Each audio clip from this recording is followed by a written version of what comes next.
Good afternoon, LTV viewers. Today is Friday, September 5th. I'm Dara Berger.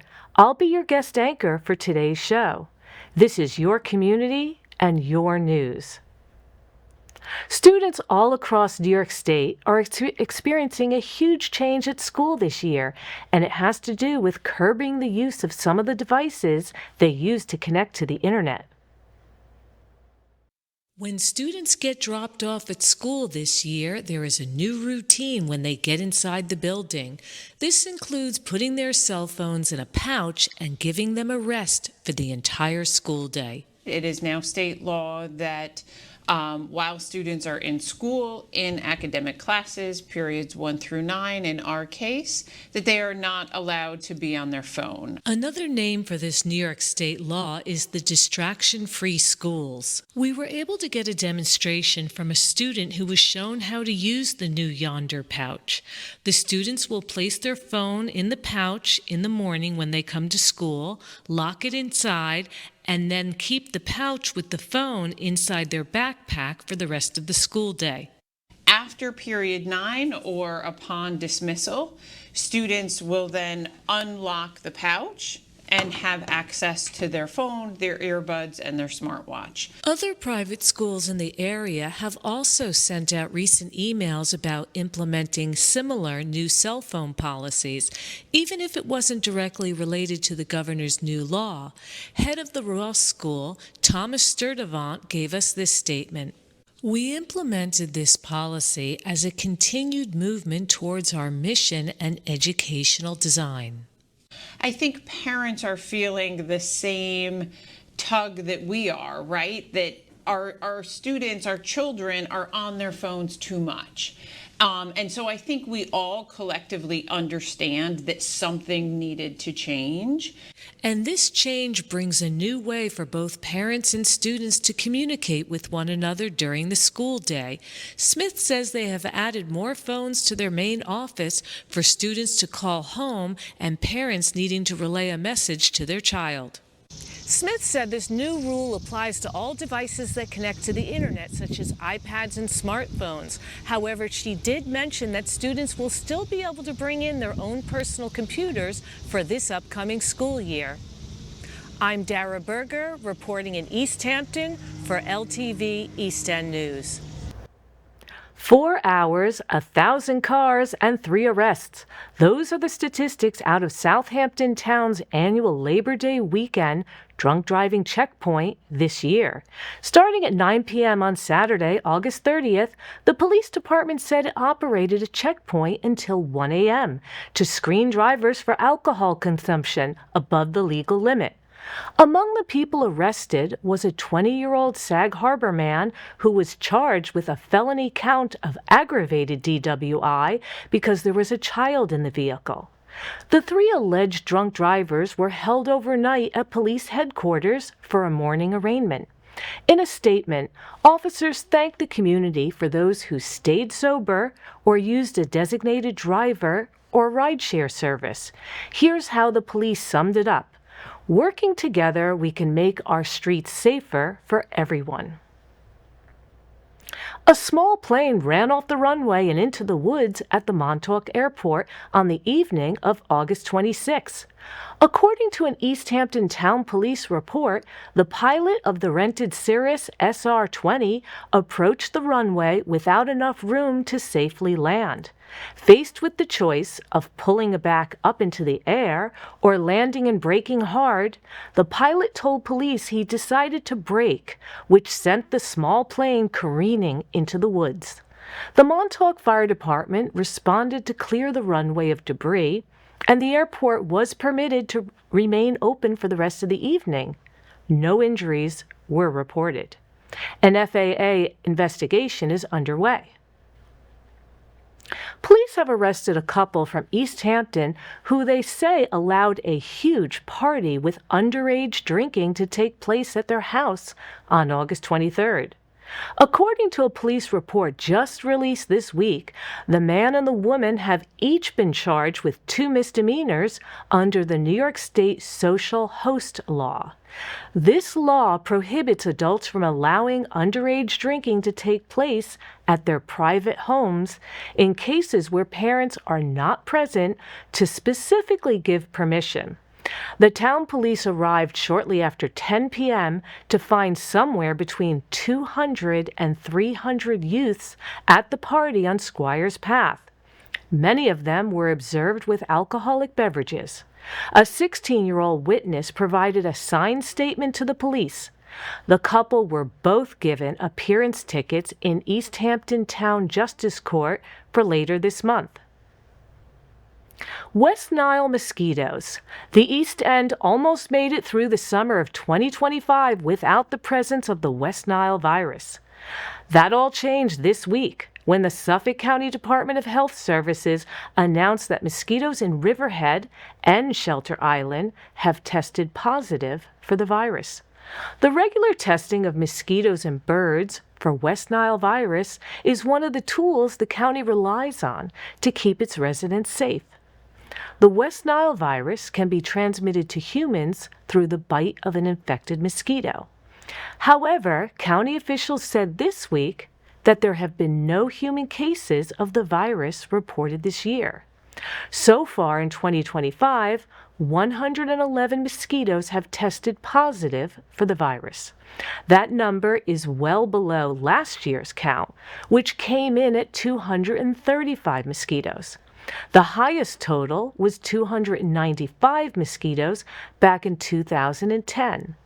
The West Nile virus was first discovered in Suffolk County in 1999.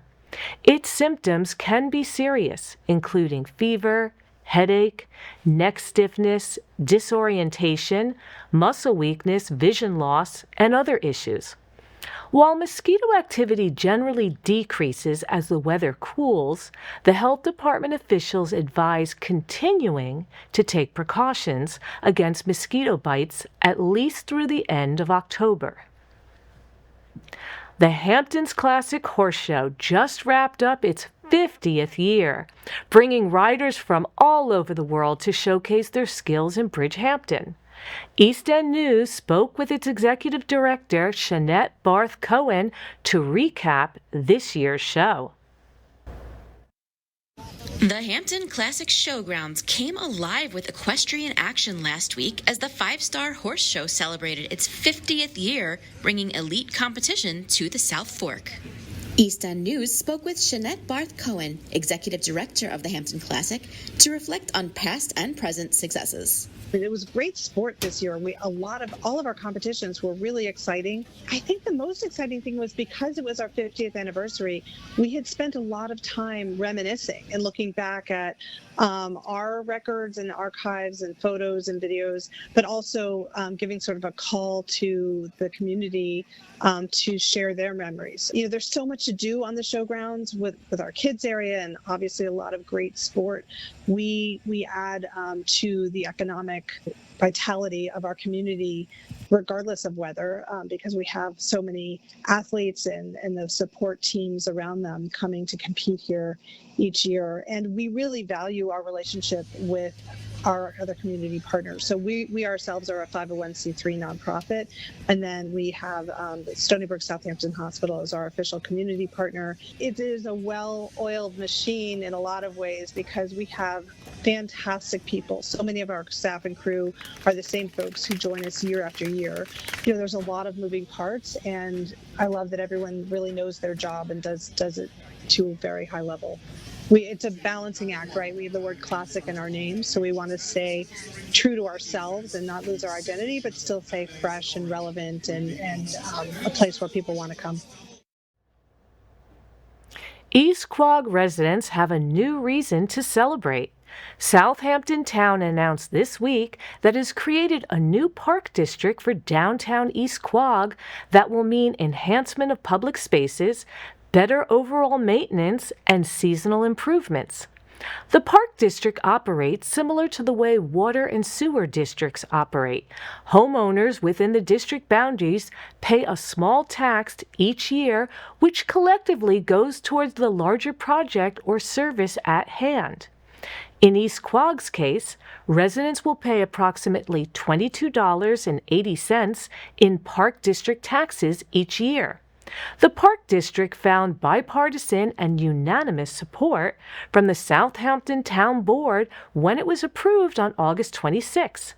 Councilmember Cindy McNamara stated, "Our Parks Department does a great job, but the community wanted more in terms of beautification.